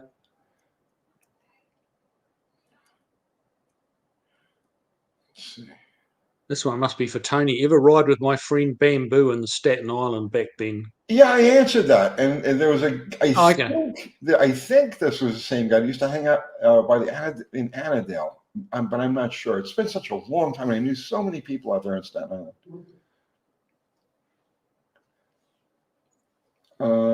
South Jersey Jim, Kiwi, New Zealand is a stunning country. Do you ever miss home? Yeah, sure. Yeah, I miss it at times. But yeah, I like it here too. Made a tremendous amount of friends and connections, and and I'm really, running my own hot rod shop is kind of something that I always wanted to do, and it was just not doable in New Zealand. So yeah, there's always, you miss family, you miss friends. You miss the countryside at times, but America's pretty good too, And like as far as being stunning, America's got some beautiful spots. It's so huge. There's some big sort of blank spaces in between your pretty spots, whereas New Zealand's a lot more condensed. So there's some beautiful places here, man. If you want to see some countryside. John M., when you set base timing, how are you not altering that when you set your total timing? Doesn't it move in the distributor for total timing change your base timing? Yes, indeed it does. So what you want to do is you want to narrow the curve, right? So wait, let me rephrase that entirely. You want to recurve the distributor is the ideal way to do it. Now, what you have to keep in mind is that from the factory, any car that's been calibrated, tuned by the factory from 1966 or so on, has initial timing, much more retarded than what would be optimal. And they did that for emissions purposes. So by setting the total timing, you have a choice, okay? You either set it by initial timing and your total is what you end up with, or you set it for total and the initial ends up wherever it is. So in ballpark, and I'm just going to throw random numbers out there, right? So let's just say you've got initial timing by the factory book is going to be 0 degrees, right? Just top dead center. And there's a total of, let's say, 25 degrees of mechanical advance in there. So you'll get a total of 25 degrees mechanical, right? So once everything's in, once the engine's rolling. So now what you do is instead you set it for 35 degrees and you end up with timing 10 degrees before, initial 10 degrees before. So basically you're just going to move the whole window, right? But the ideal way to do it now is to curve the distributor, which is a whole different thing, or I should say it's a whole nother level of complication to it. But you ideally want to curve the distributor for as little mechanical advance as necessary, just so that you can start the car. That's all you really want to have that retarded timing for, just so that you can start it hot without it kicking back against the starter. So if you set it for 35 degrees, you want it to, let's say, total, you want maybe 15 to 20 degrees initial. And that will really wake up a car. I mean, you have no idea as far as like throttle response goes and just general low RPM performance. Huge difference. So I hope I answered that without going through too many, like, did I make sense with that? I don't know. I hope I did. Made sense to me. Robbie Autry, I have not heard of Viking Hot Rod Shop in Australia. No, it's I'm not really up on the Aussie scene, I'll be honest with you. It's just part of us. I've been here for like, how long is it now? 16 years. So yeah, I'm really kind of a little out of touch with what's happening down under.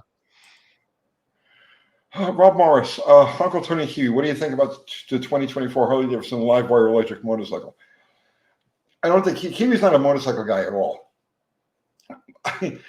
Here's the thing, right? They need to store those bikes in a separate sealed location. I don't know if you realize this or not, right? They actually have to handle those bikes in very secure ways because of the hazard with the battery. Now, I have nothing against an electric-powered motorcycle, but I do know that Harley Davidson has lost a fortune on those things, and they create hazards that the dealers don't want to deal with. They require precautions that most dealers don't want to deal with. So I think you can go to a dealer and order one, but they don't want to keep them in stock. That's really the only thing I can say about those. Zero saying that Ford, GM, BMW, and now Porsche have said no more push to EV.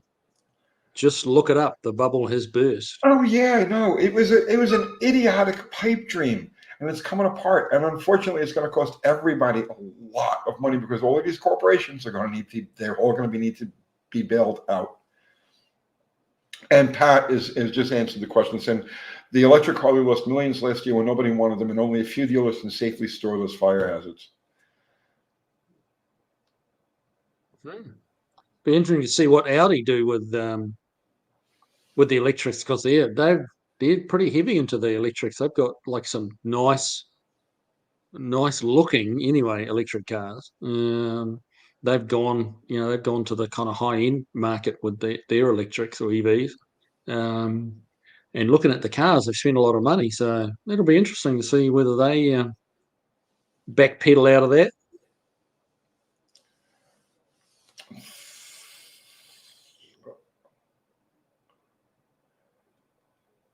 Okay, let's see. Zerial. Is Zero. it Zerial? Is it normal to be able to press down on a hydraulic lifter in the engine? I can do this on 2 lifters on the driver's side and my rocker arms are loose on these. No, it's not normal. You have lifters with excessive internal clearance and they're bleeding down. So no. And let me guess. Let me just take a stab in the dark. They're comp cams hydraulic rollers. Am I close?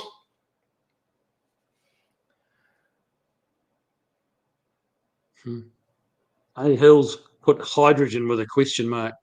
I think hydrogen might be a happening thing. Apparently Toyota have got an operational hydrogen engine. Yeah, here's the thing. You can run an engine on hydrogen. They will make power.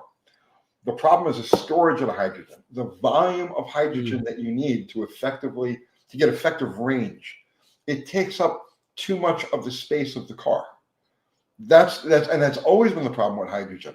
Okay, forgetting about the logistics of dispensing it, right? Transporting it and dispensing it.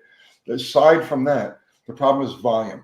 It takes 4 times the amount of hydrogen to get the equivalent of a gasoline car. So if you've got, let's say, a 20-gallon tank in your car, you need the equivalent of an 80-gallon hydrogen tank to get the same range out of it. That's the problem with hydrogen. And that will always be the problem with hydrogen. So it's like, that's not going to happen. That's just not going to happen.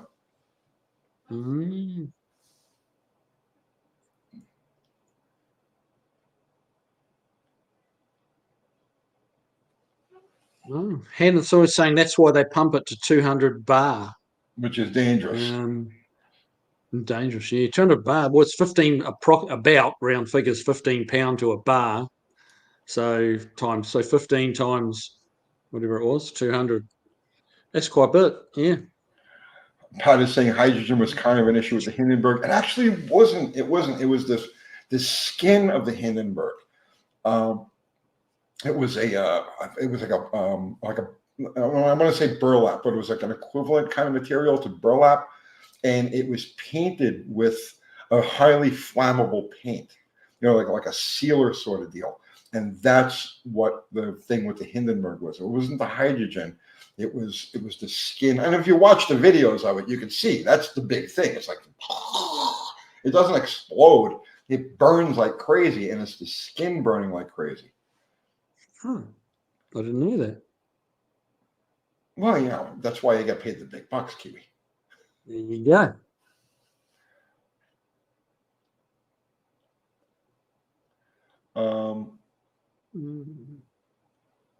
Let's see.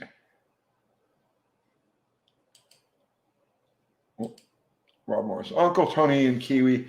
Toyota's investment in a solid-state battery will overcome the safety issues, and government wants electric cars. Do you think people will push back if cash incentives are offered?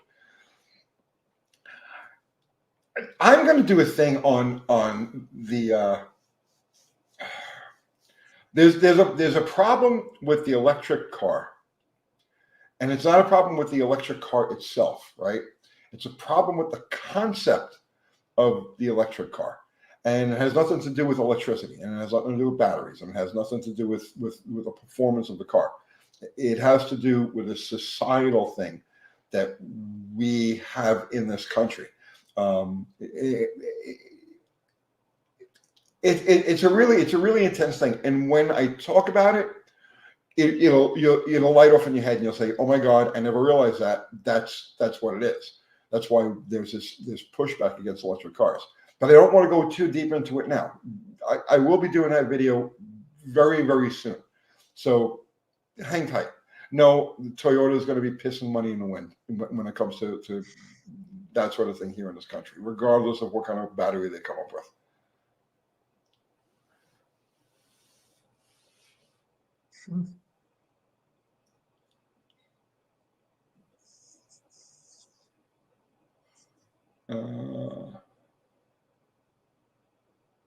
Boy, everybody wants to talk about electric cars. Yeah. It's a hot topic, man. So how do you feel about them? Me? Yeah. About electrics? Yeah. Yeah, I'm concerned about the fire issues they're having with, like, the safety issues. Is concerning, and I think they have a place for it as a round town vehicle. If they can get the issues with charging and the safety of them. But yeah, but I don't think they're going to take over. I just don't see them taking over. You can't do long haul trips in an electric car. You just can't. With the infrastructure that's around now, it can't be done. But that may get better. But I just think they're a round town runabout shuttle type vehicle.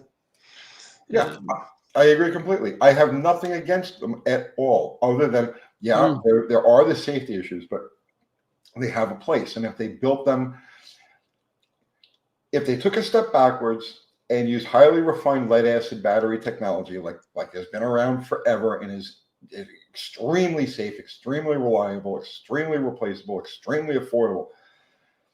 If they went back and made the cars small, went back to a lead acid based technology and promoted the car as here, you're going to get a 50, 60 mile range out of this thing, 70-mile range. But that's perfect for scooting around town and doing, picking up the kids at school and dropping off and going to the supermarket. Then, I mean, I would own one. I would have no problem. I'd put one in the driveway because I think that shit is cool. It's when you try to push a technology to places that it is not supposed to be, and you try to make cars do what they're not supposed to do, and change people's desires or their expectations of transportation just for the sake of changing them. Well, then that just stops. That's a dead end as far as I'm concerned. I guess for me, I'm a little hesitant to rag on them too much because, like, the gasoline engine, the ice engine, that was ragged on back in the steam car days when that was coming online, and there was no infrastructure, there wasn't gas stations every couple of blocks, and from what I've read, there was a lot of pushback against the gasoline engine, and now everyone's talking like the world can't live without it. Well, the world did live without it before it came along. Yeah, but you have to remember, at one point, electric cars outnumbered gasoline cars. Yeah. So, yeah, I'm a little hesitant to kind of say it's just the worst idea ever. I think it's going through some serious growing pains. And I guess another 10 years, we'll probably have a much clearer view of the sustainability of it. So, but at the moment, it's a little bit of crystal ball gazing, I think. But people are certainly polarized by it. The haters hate, and the people that love them, like, just, they cannot be told otherwise. I had that conversation with a few people that own electric cars, and they're not having any of it. It's all just misinformation. They say these catching fire is not true, and like they're absolutely adamant that that's not a real thing, and electric cars are the way of the world. So there's two different and distinct camps. Mike Ann is saying lithium ion is the most cost effective over time. They last longer than lead acid. Here's the thing, though.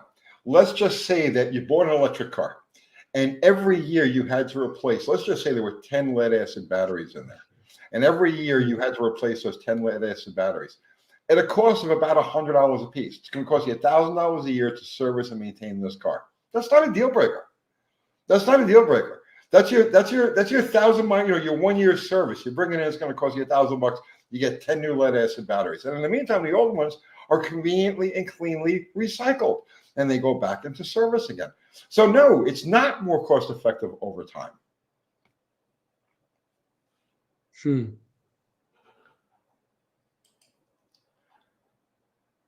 Wow. You see how much?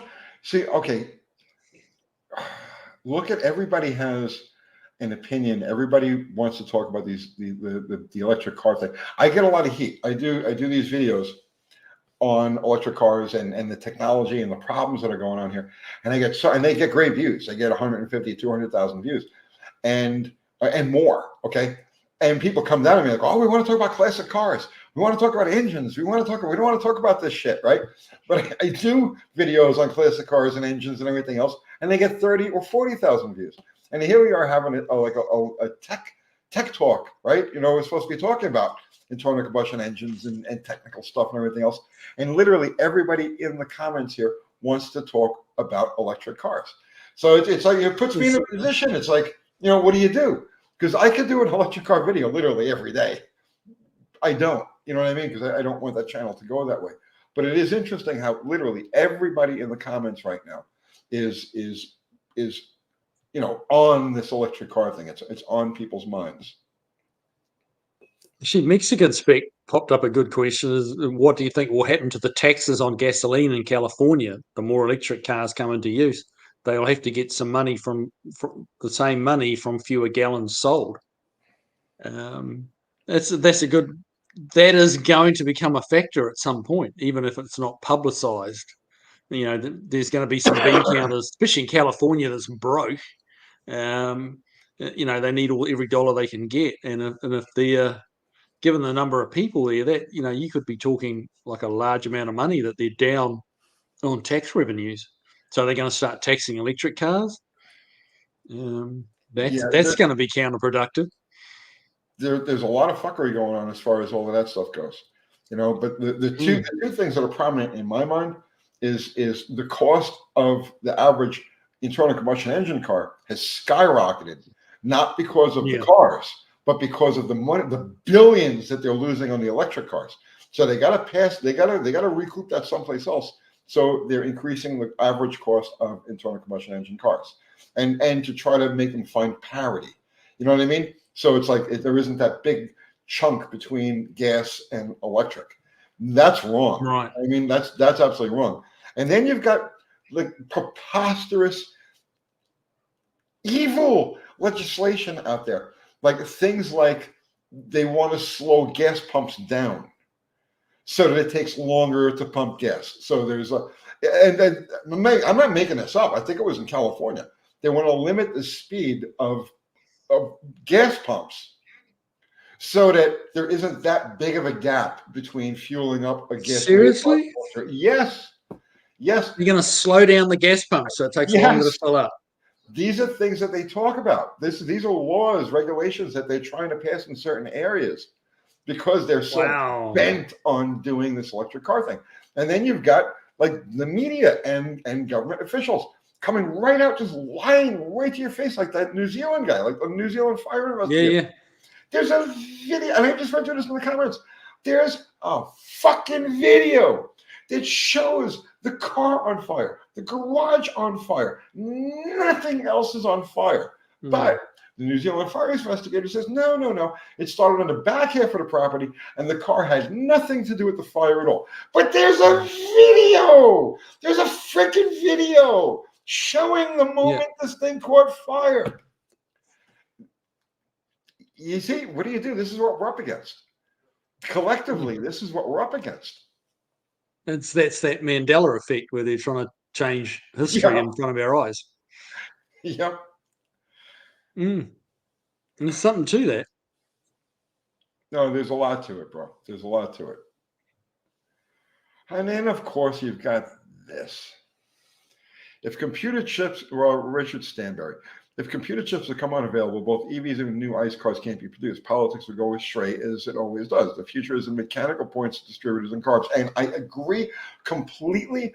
And when I started this channel, right, that was one of the things that that was in my mind. Okay, because now remember, I've been on this ride now for the last 25 years of watching things happening through the world. I've been watching technology go, and I see the directions. I know what the plan is. So everybody who's in there telling me about, oh, well, they want to make us do this, they want to control that, they want to do this thing. I knew that 25 years ago, and I've been watching it every step of the way.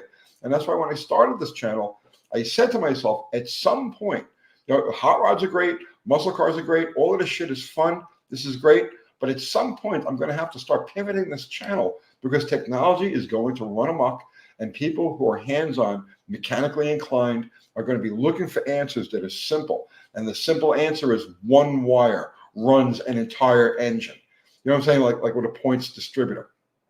A simple, a modulated fuel leak, like a carburetor, will run an engine. All this stuff is very, and that was the mentality I had when I started this channel. And that's why I've been so adamant about keeping technology as simple as possible. Well, I just went off on a rant. I'm sorry.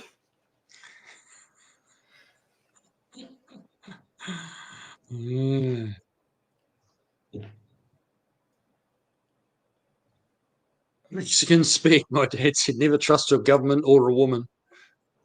Oh, well, that's not entirely true. There are some governments. Here comes Kathy. Whoops. There are some governments you can trust. The perfect cars are cars like Falcon, like the Falcon at Kiwis, Valiants, Darts, Hornets, Ramblers, etc. Yeah. Keep it simple, stupid.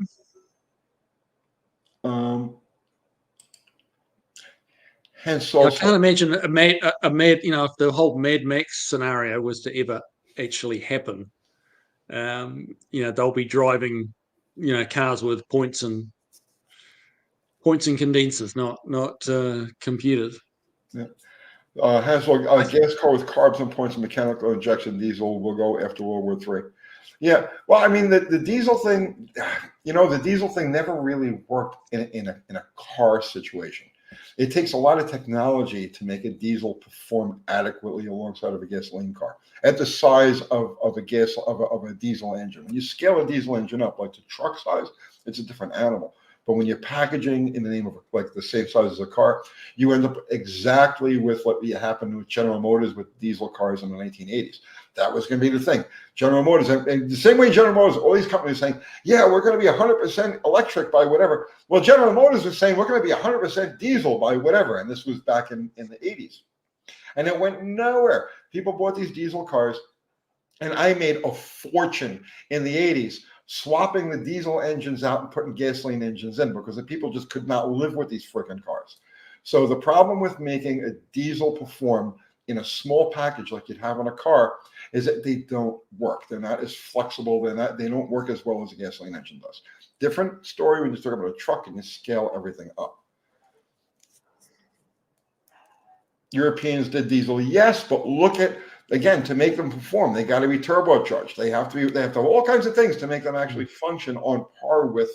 I remember driving a diesel Chevette. I had a customer with a diesel Chevette, and I had to pick this thing up over in Brooklyn. I had a problem with it, so I had to go to Brooklyn.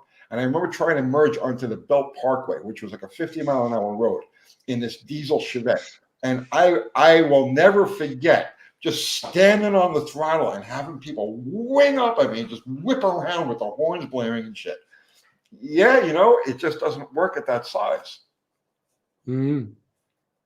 Territory is saying, I think it's time the channel gets an electric car insider to help with the latest content. If only you knew one. Yeah, I tell you what, anyone working with any real inside knowledge of the electric car industry is not going to come on here and share the truth. Except Ari actually works for an electric car company. Well, that's true. Yeah, that's true. But he's not in the inner. I don't think you're in the inner sanctum there so much, are you, Ari? Like it's to. I think he's just working. Yeah, I guess. I'll bet you could. Yeah, I mean, he wants to keep his job too, and I bet if he made too much noise, he'd be unemployed.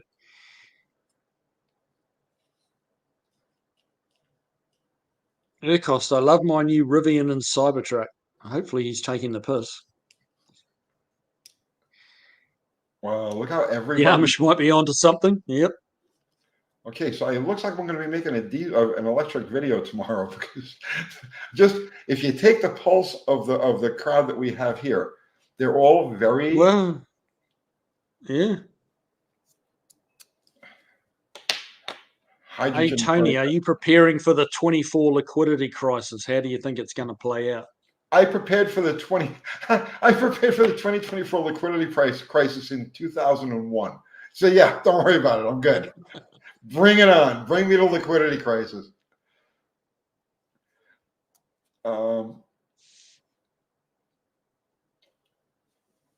running 74 Pinto on San Diego Craigslist. Go buy it. Go buy it. Those early Pintos were cool, man. I like those cars.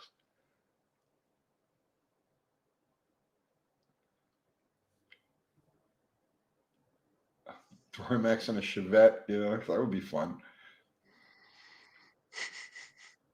Turbo electric hydrogen diesels are the future. Barracuda, I think there was a Tennessee drag strip on the movie 2 Lane Blacktop. Is it still there? That was Lakeland Dragway over in Memphis, and now it's been gone for a while. Rusty Fuel, do a video testing batteries on the tongue. That's exactly what I was going to suggest Kiwi does. I think Kiwi needs to get into the electric vehicle thing. I think testing those batteries with your tongue would be, bro, you want it viral, you want million view videos? Viral? Yeah, that would do it. Especially like a full pack out of a Tesla. That'd be spectacular viewing.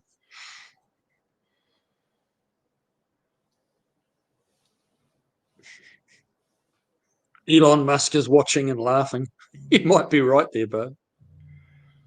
The thing about Elon Musk is that he bought Tesla. It's not like he conceived the electric car and then, the company, the products, the idea behind it and the marketing and how their dealership network was already established. All Elon Musk did was buy the company. So it's not like he's, He didn't conceive this stuff. He just bought it. He's a businessman. Oh, he's an engineer too. Like he's changed the way they build the Teslas a lot, and he's brought a lot of new out of the box ideas into the construction of the car. I'm not talking about the batteries, but the way they put Teslas together. Like him of his ideas, he wasn't just modifying a unibody car and making some room for batteries and calling it a Tesla. He actually came up with some completely new processes to put them together. But the thing is, right? That's one of those situations where you say to yourself, it could be done, but should it be done? And why hasn't it been done? Because you look at this whole gigacasting deal, right? Right. So you, as primarily a body and frame guy, how do you deal with that? Well, you mean as in repair it? Yeah. No, you don't. Bingo. So what he's doing is he's creating literally a disposable car. You're saving all kinds of money on the gigacasting, the gigacasting assembly process. You're saving all kinds of money. You're making your company all kinds of money, but you're literally sending cars out into the world that just a minor incident, what we would consider to be a relatively minor incident, a kinked frame rail, is the end. It's over. You know what I mean? Scrap this thing. Yeah, so but look at the F1. Look at the F-150 with the aluminum chassis on the F-150. It's not quite the same, but it's similar. It's not special techniques for repairing them, and But it's not a cast aluminum frame. No. The Giga. So it can be repaired. It can be welded. You can't do that to a piece of cast aluminum. No. You see what I'm saying? So it's like, just because you can do something doesn't mean that you should do something. What are the, what's the longer term, repercussions of doing something like this? Yeah, I guess you've got to look at it through the eyes of, the people selling the new cars. Right. If that new car gets destroyed a little bit easier, oh, well, they'll have to buy another one. And what does the new car industry specialize in? Selling new cars. Now, I was watching Huey. I was watching a video of old car commercials, right? 60s and 70s car commercials. So, and I remember a lot of them from when I was a kid. Okay, so to put it in perspective, I was 8 years old in 1970. So I was very car aware. I was very, tuned into all this stuff. And Ford, of all the companies, of all the freaking companies, okay, Ford in 1970 was advertising and promoting how simple and easy to work on their cars were. And one of the commercials was for a Maverick, was for a 70 Maverick. And the commercial starts with this car all apart, okay? So it's just like the basic unibody sitting there, everything is off of it. And it was the theme of the commercial was, can this team of stewardesses put this car together? So that's what happened. They have a team of stewardesses, right? Stewardesses. Lord. And they put the car together. You see them putting the hood on, they're putting the doors on, one was putting the radio in the car. And that's the way they promoted their cars. Ford, of all the companies that make the most unbelievably difficult to work on products and have for the last like 30 years. Ford, that was how they were marketing cars in 1970, based on how simple they were and how easy they were to work on. And now it's just the absolute exact opposite. Exactly. Yeah, they don't want people working. They don't want anybody working on them except their own in-house technicians. Well, by promoting how simple the cars are to work on, you're implying that you can keep this car alive forever. You know what I'm saying? Just the average person can buy this car and keep it going and keep it going and keep it going because it's so easy to work on. You know, and that's the difference between then and now. And that's why I'm very happy to be stuck in the past. But yeah, that's when after that kind of era, the bean counters came in and said, hey, hang on a minute. This is good for sales, but it's not good for profitability. Those were flight attendants. Okay, sorry about that. Rusty Fuel, thank you for the super chat. The new car industry specializes in selling loans. Exactly. Mm-hmm. Okay, you see, now we get into all different. Now we get into economics, and I could sit here for the next literally 10 fucking hours and talk about nothing but that, because I know more about that than I know about cars. All right, so let's not even go there. All right, yeah, I'm gonna make that comment go away. High comment. I don't want to talk about it. Yeah, this is how you get me wound up.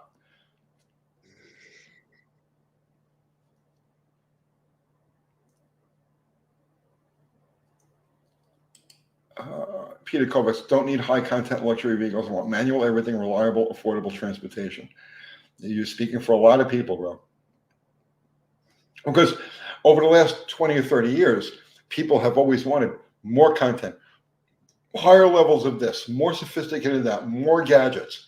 And one by one, they ran into the pitfalls of that. Because in 3 years, you know, okay, well, the radio took a shit. Well, now the windows don't work and the car don't start and everything. And they're like, you know what? Okay, I've had enough of this. I want to go back to that 1970 Maverick that the stewardesses, the flight attendants can put together. That's what's happening right now. The general public is waking up to the fact that they've been sold a bunch of very expensive, very exotic, nearly unrepairable cars. And the general public is pissed. You know, the pendulum always swings hard the other way. And I think that's where we're at right now, societally in general. I think the pendulum went all the way this way, just about as far as you could push it. And now it's swinging back and we're just about here. Okay. And then it's going to go bam like this. It'll always overshoot.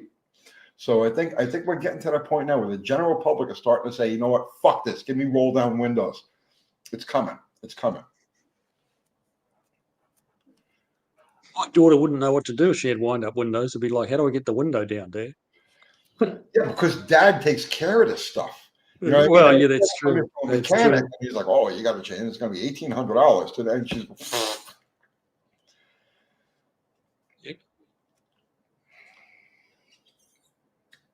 Glenn Nicholson, the pendulum or the wrecking ball? Yeah, well, the pendulum turns into a wrecking ball. That's the thing. Yeah, that's the thing, and that's why. Yeah, I don't want to get into this. Okay, I don't want to go there now. We're kind of running out of time too, Tony. Just quietly. Wow! Oh my God, that flew. Yeah, Dad Burton says, I just replaced both sides of my 2006 F-150. It was busted from front to rear. Tin can metal composition. Steel should not be allowed, not be how it's called. Rust hydrogenate metallurgy composites is more appropriate. That's a mouthful. But I guess he's right. Yes.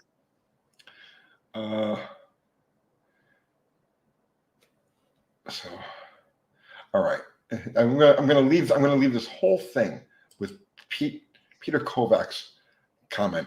I'm not anti-electric, but I need electric that works for me, not against me. thank you. I think you just summed up every gearhead's concept of what the issue with electric cars is. So, Kiwi, Yes. Yes. we're done. It's 2 hours, bro. We've been on for 2 hours. 2 hours. And Yep. then we spent the morning together. It's like this was like my Kiwi day. So everybody who's not subscribed to Kiwis, you need to immediately, if not sooner, get over there and subscribe to Kiwis, and then ring the bell. Yes. And, Come on over. Yeah. Tell them about your exciting new merch. Well, Fubar just put up the link to my merch. Thank you, Fubar. Kiwi, tell them about your exciting new line of merch. Yeah. Well. Okay. Yeah. Next week. I got too much to do. Good Lord. Yeah, just sit there and drink. Yeah. We're good. Don't worry about it. All right. So I don't even know how many likes we have. It doesn't show on here what the likes are. Yeah, make sure you like. No, I'm sure. I'm sure I got more likes than you do, Tony. Well, there's only because we can't 111. We can't. Danny Boy, there's We only can't prove 111. otherwise. So. Good Lord, you guys are cheap with your likes. What is it? They hit a freaking button. Come on. All right. It's all this electric car. It's all this electric car talk. See, they've You're Kiwi wound up thongs. about it. No, there's no. There will not. Well, there might be ladies Kiwi thongs, but that's going to be about it. Yeah. All right. All right. So listen, we're going to wrap this up, guys. Actually, I'm not even going to make it to the end of this. Guys, everybody who contributed with Super Chat, thank you very much. We've greatly appreciated. Everybody contributed, just your presence and your conversation, equally appreciated. Thank you. We're grateful for each and every one of you guys. You allow us to do this stuff, which is just amazing to me. So and it's even more amazing to Kiwi. He walks around stunned all day long.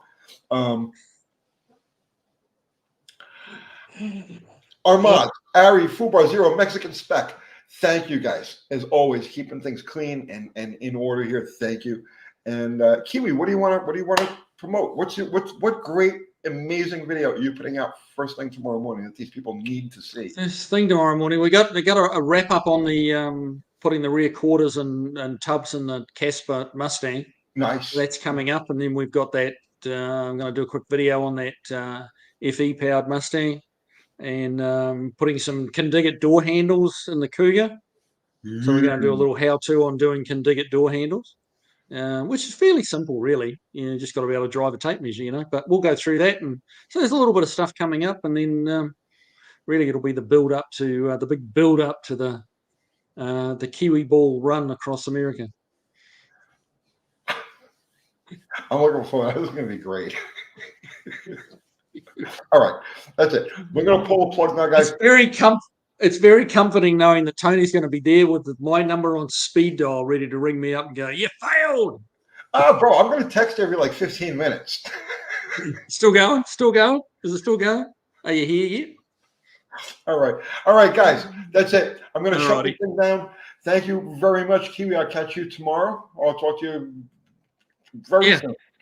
All right, guys. We're gone. All righty. See you guys. Thank you.